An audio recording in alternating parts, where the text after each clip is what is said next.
Welcome to the LaunchFamily Podcast, where we make sense of modern parenting one real conversation at a time. I'm your host, Jessica Shelley, mom of six, a former public school teacher, and your trusted friend helping you cut through the noise of today's parenting overload. Today, I'm joined by Ann McKitrick, an early childhood development expert, parent educator, course creator, and founder of Nurtured Noggins and Momentum Supper Club.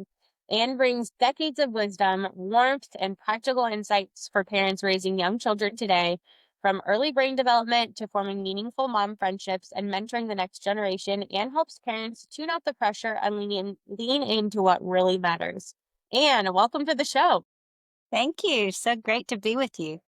Yeah, well, I want to give our audience a little bit of context for who you are and what you do. So can you share a little bit more of your journey from, your early childhood education to creating Nurture Noggins to what you're doing now?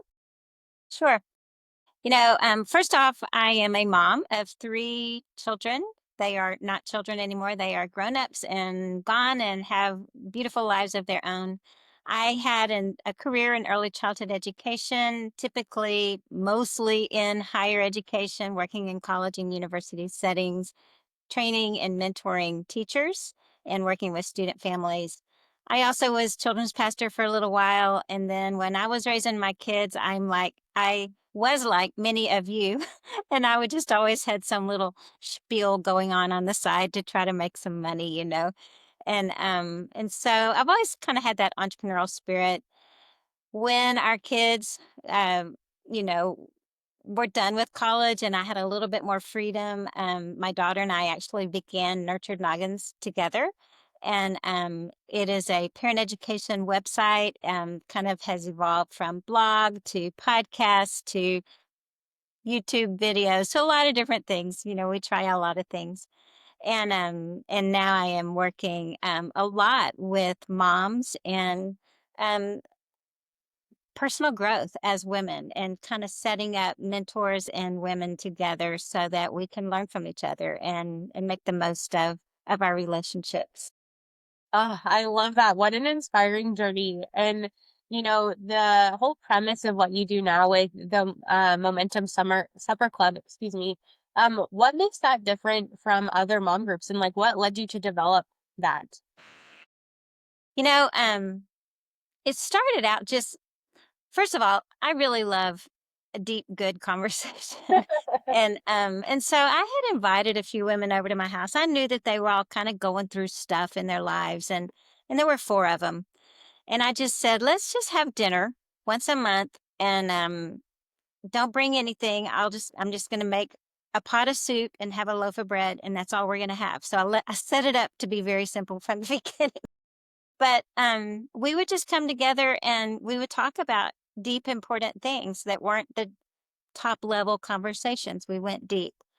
And the growth that I saw and the relationships that were formed in that little experience, and this was just kind of a whim of mine, that I did a number of years ago. And then I mentioned it to this young woman that I was doing some parent coaching with, and she said, "Oh my gosh, I would love to have a group like that.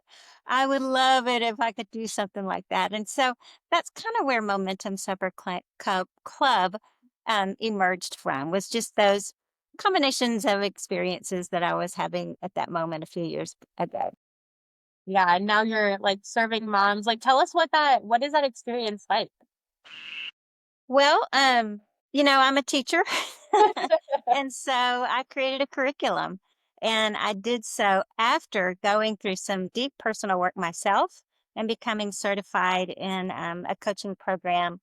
And so what I've done is I've combined everything I know about human development, child development, personal growth, and my own life experiences as a mom, as a friend, as a mentor, and created a 5-week curriculum. And it's got 4 different pillars. One of them is personal growth, and we really look at some important things around who we are as women.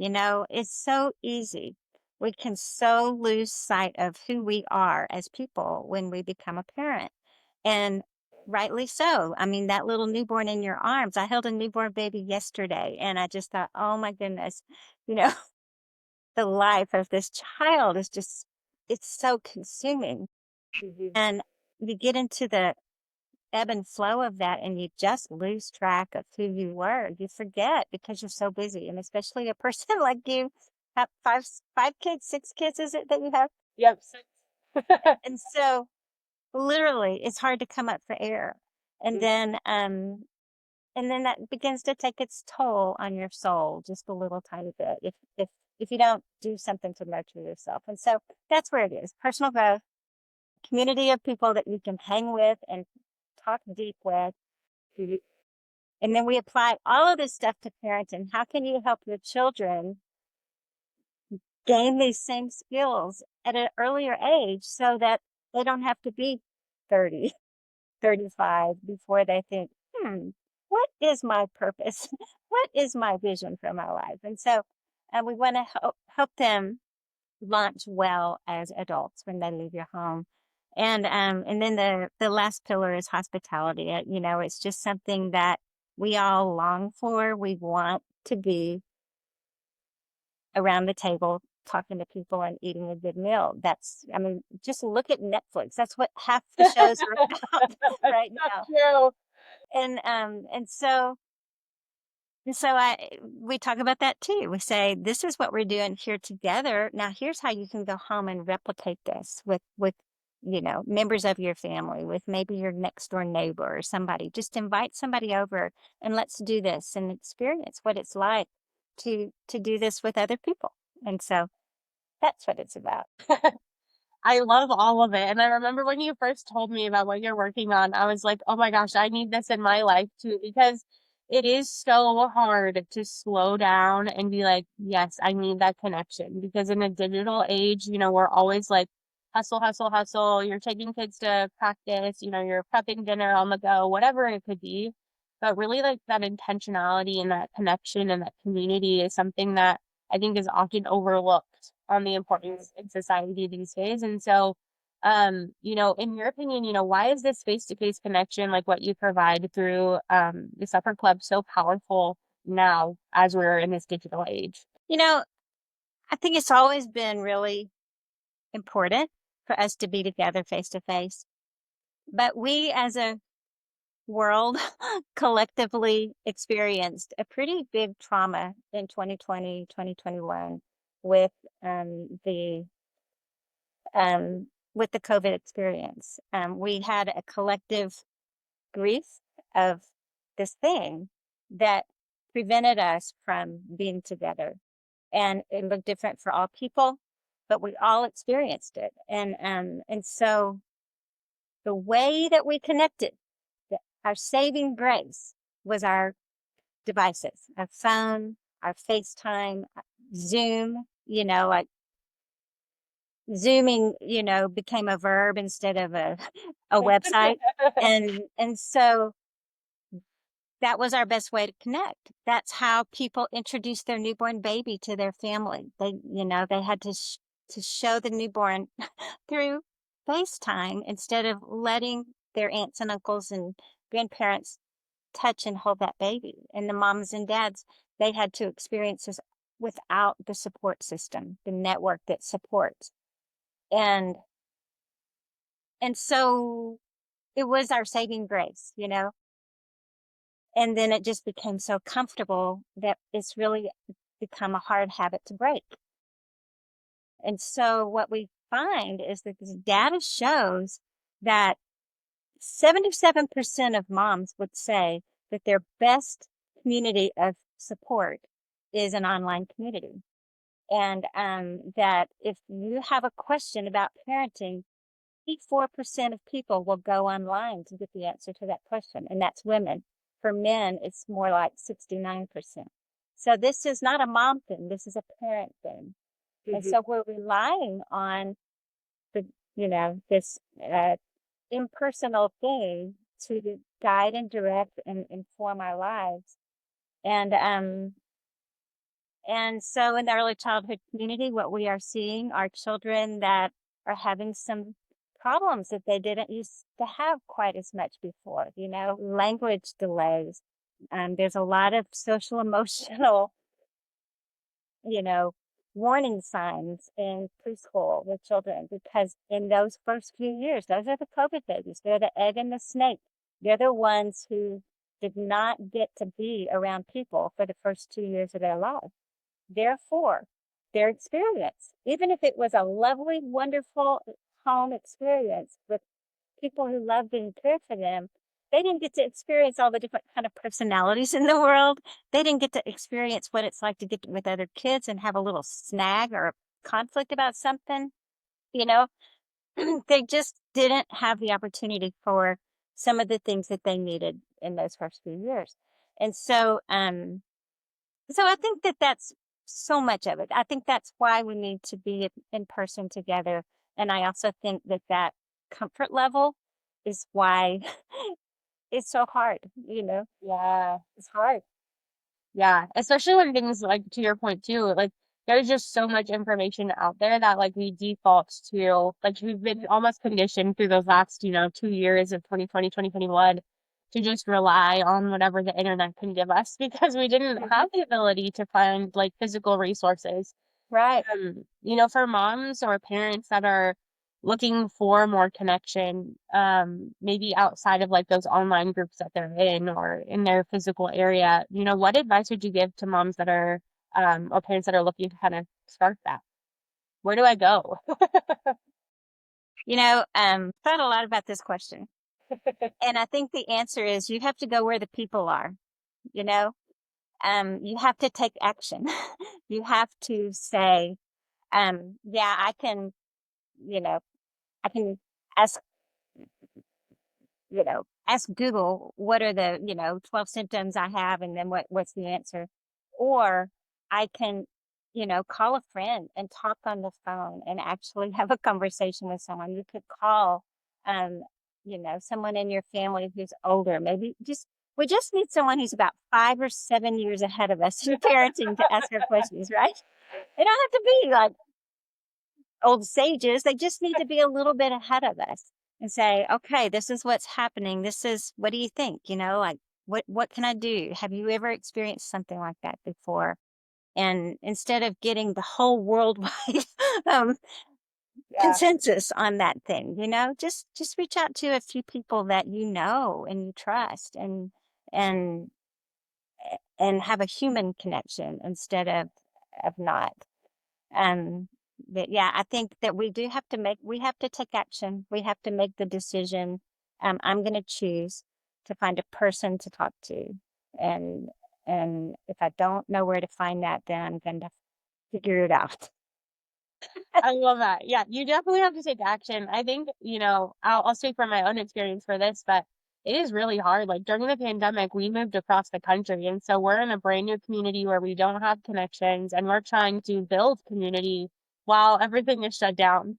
And so we're still kind of navigating through what that looks like even in 2025 when we're recording this. Like it's been 5 years since we've lived here and we're like, where are these other moms? Like, where are these other families? We have a large family, so I think that that's also one of those, struggles that we have is finding other families that have, a similar dynamic. But Mhm. we found out our neighbor across the street has 5 kids, and their youngest is just a couple years older than our oldest, and we're like, perfect.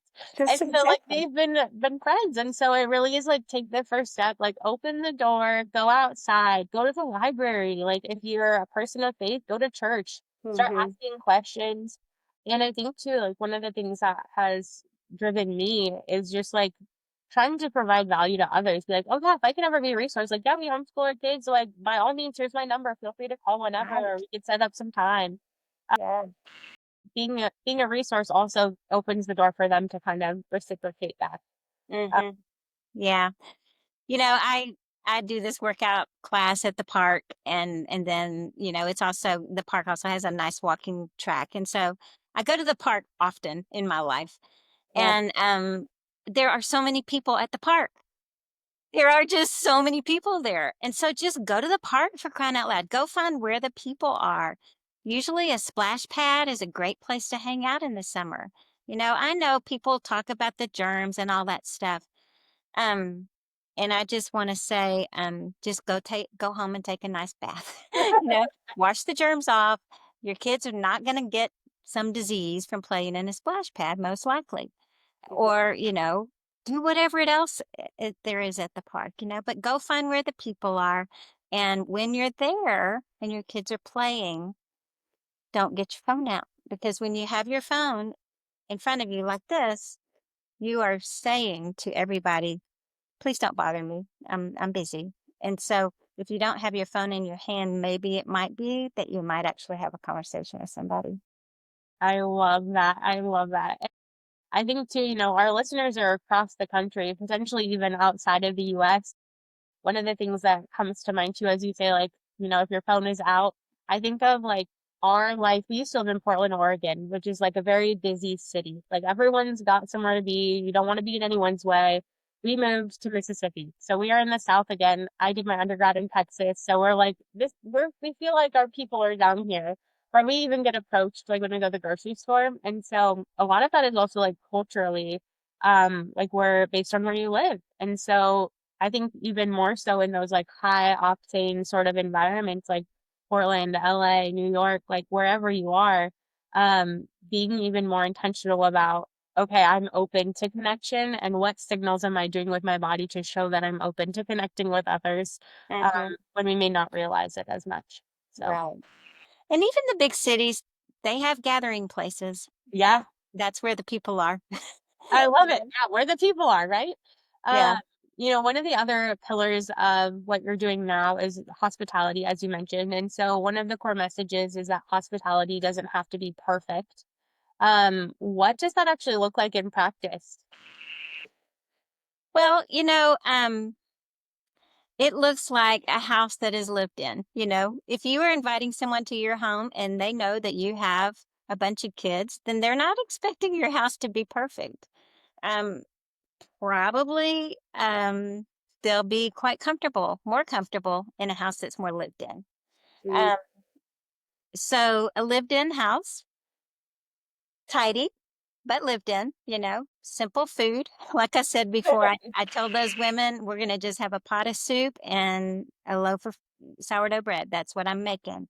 Set the expectations as low as you want before anybody comes over, or as high as you want too. I mean, some people love to really go all out in what they make. It doesn't matter. Whatever is your thing, that's what you do. Maybe you're going to order pizzas. It doesn't even matter. The food doesn't matter. Just put out a couple of things for the kids. Don't plan big, crafty activities. Just tell the kids in advance, here's the toys, here's where the bathrooms are, here's where the water is, and here's our house rules. And just give them maybe 2 or 3 rules. We don't hit. We don't climb on the couch and jump off the side. Or whatever your rules are, tell the kids so they know and they won't like get in trouble if they do something that they didn't even know was wrong. Mhm. And then say it one time to the people that you've invited over. It's kind of messy, but I hope you'll come anyway. No. And don't keep repeating that. You don't need to keep apologizing for yourself or for your life or for whatever.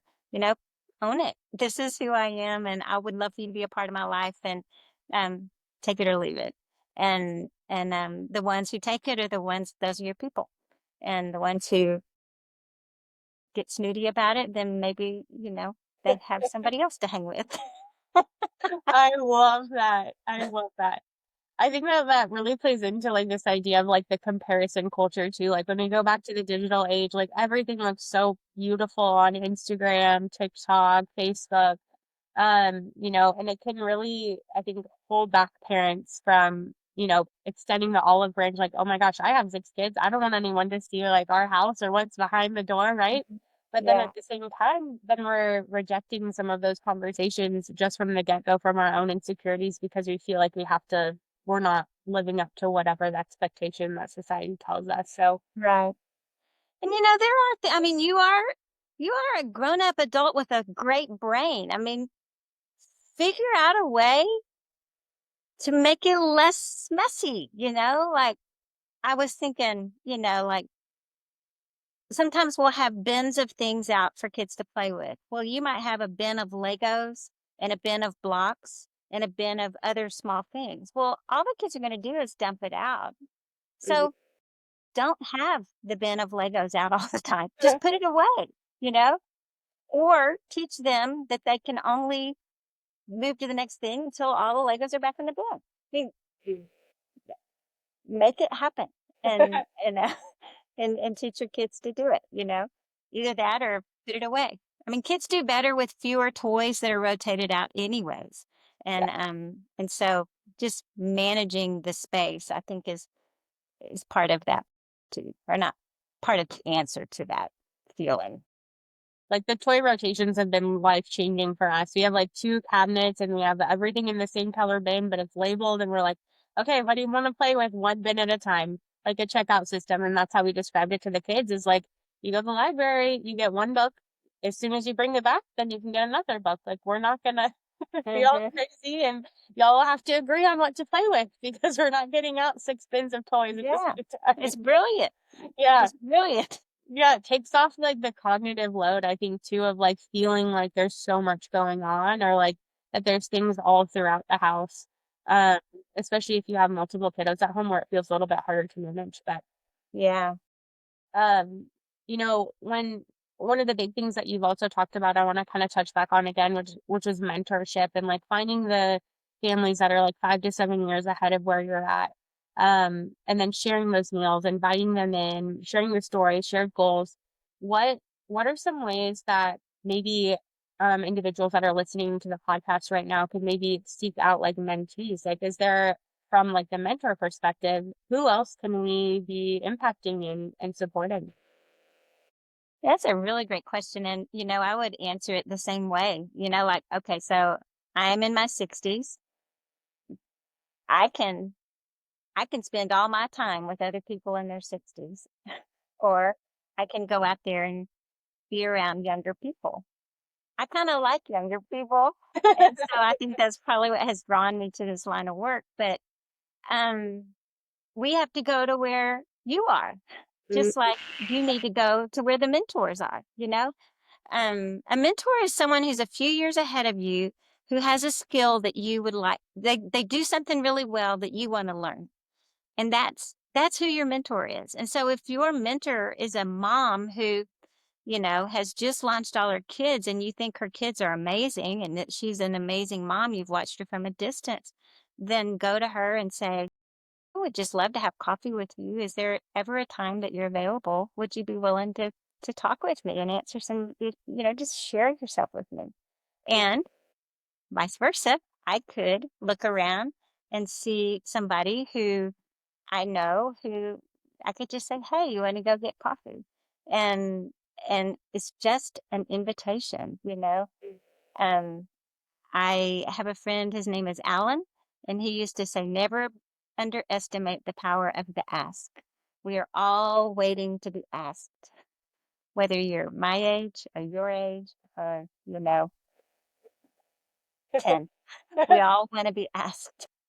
I I love that. And I think that probably summarizes the whole thing, right? Like be where the people are and then the ask. Like you Mhm. have to take the action too. You can't just be in proximity and then assume that things will, keep Right, happening. Um, right. the work that you've been doing with the Momentum Supper Club, if people are interested in kind of bringing this to their communities, how could they get involved? You know, so I one of the first gathering with Momentum, and Momentum doesn't just have to be like a dinner party. It can be a one-to-one relationship, coaching relationship. It can also be like a retreat experience. It can be a variety of different means, but the very first thing that we talk about is this concept of being 100% responsible for yourself. And we look at this equation. It's called E plus R equals O. Event plus response equals outcome. And and um so that is kind of the crux of everything I have said here, right? Yeah. That, you know, the event, the way that you respond to anything is going to determine your outcome. And so the if you are interested in momentum, I'm going to ask you to take action and email me and get personal with me and just say, "Hey Ann, I would love to know more about this." It is an online course with an every other week ongoing support and encouragement meeting. And it can be, like I said, it can be supper clubs. It can be a breakfast club on Saturday morning, Sunday morning. It could be a lunch club at a corporate setting. It does not have to be just, in a family home. It can be in a lot of different settings. And so as a coach, if you would like to pull this curriculum out and create little pockets of communities of women who can grow and teach their children to grow, email me, Ann@nurturednoggins.com. So then we'll include the details too in the show notes. So for those of you listening, be sure to check those out if you want to connect with Anne. One final question kind of about the work you're doing, and then we'll switch towards a couple questions from our audience. But, as you're continuing to, grow momentum, what are some of the most hopeful things that you're looking forward to as the future as you continue to grow?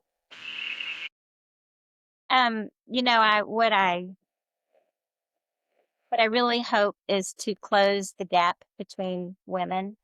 Whenever I started my career, I just wanted people to be kind to kids. And my thinking was that if they understood children's development, they understood why a toddler bites developmentally, then maybe they won't get so angry when the toddler bites, right? If they understand all of these nuances of development, then it's easier to be compassionate and understanding if you understand.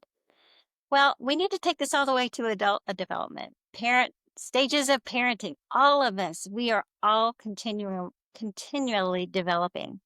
And so what I feel like is sometimes women are not so kind to each other, and it's because we are not taking into account where other people are developmentally, where they are in their adult development and their parent development and their personal development. I just want people to be kind, and I'm online. I read the stuff people say to each other. It's not nice, and so that is really what it is. I want people to be respectful and kind and have relationships and build communities that will shape and form a culture of children growing up that are um, able to really manage life in a way that is healthy and life-giving and peaceful and well. I would love to see these connections happening all over the world. And I would love for people just, if you've heard me talking and you say, okay, I'll invite my friend over for dinner Friday night and we'll have a pizza and a glass of wine together and catch up. That's great. But if you're hearing this and you're saying, this resonates, I think that I would love to help make this happen with other people. And I can already think of 12 people that would come to my house and talk about this stuff with me because they all want the same thing. Then maybe you're one of the movers that's going to make this happen. But I would love to see momentum, really, really flourish and create a movement of, I call it analog wellness. It's just, putting the phone down and paying attention to the humans around you. Yeah, and I think you brought in like a really great point that we didn't actually talk about, but I know we had chatted about it in our initial conversation, which was, this kind of idea of modeling the behavior and like the social expectations and like how to have a conversation, how to invite people over. Yeah. And, that came out with just what you just said of like, we need to understand child development, but also adult development. And if we can work on the adult development piece, then that will help kind of guide those children into like the social interaction pieces of what they're doing as well. Yeah. We've kind of become an isolated society where we're all just kind of Yeah. safe in our own bubbles and that's where Yeah. we are. And so I love this kind of action to move beyond the door. And we've become so isolated. I don't want to go down a tangent, but we've become so isolated. The Surgeon General actually put out a warning last August on the mental health of parents because 78% are at risk due to high stress. 50% feel lonely and anxious. They are experiencing anxiety because of this isolation. And I really think it's a direct result of the isolation that was forced upon us. And so it is, it's It's not nothing. It's a big deal. And yeah. Yeah, you're so calm as you talk about it, but I'm like, we're in crisis mode. What should we do? Like, and you've given us all of the steps to take, like open the door, make the ask, have the conversation, be where the people are. Like we have so many great nuggets from this podcast episode today, Anne. And before we close out, I want to ask one question from our community. So we have with Launch Family, we have Emmy, who's one of our parenting guides that families can access. And so one of the questions that was written in was, I worry that my child isn't learning how to interact with others. What should I do? So I think coming back to what we just mentioned and what we just talked about how to set our kids up for success while also looking at ourselves, any sort of guidance that you would give to this family? You know, I've already said it, but I would say go where the kids are and let them play. But I think from the parent's perspective, there are a couple of things I could add to that. And one is that um, it takes a bit of self-control, but try to sit back and let it happen without stepping in to kind of micromanage the play. Um, you know, let them work out the conflicts. If somebody pushes your kid, instead of going over there and fixing it, just wait, see what your kid does in response. You might see that your child actually uses their words and says, hey, don't do that. And they won't do that if you're the one who's saying the words for them. And so letting children work out the little nuances of play, I think, is really important. And